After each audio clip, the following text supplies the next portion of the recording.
Welcome back to Product Zone. Today we're going to test out this garden weeder. It's a stainless steel, got good review, Grootpow. Let's unbox and see what's inside. Look in the box. Here's the tool.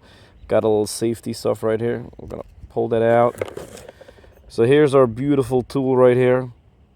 Wow. So it's really good stainless steel, good quality, good handle for a grip right here. You could see they made that groove so you could grip it in. We could also hang it up when we're done with it.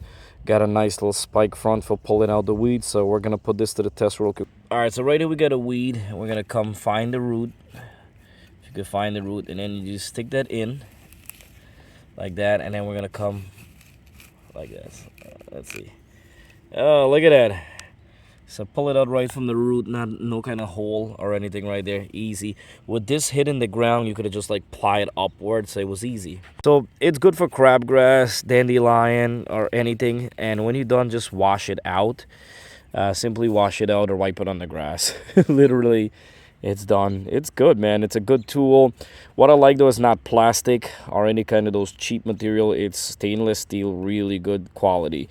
Good quality. This will last you for a long time once you take care of your tools. Check in the description box for more price and detail, and get your hand on a garden weeder that works really good. And it's not just garden, you could use it on your lawn too. And please don't forget to like and subscribe for more upcoming videos on Product Zone.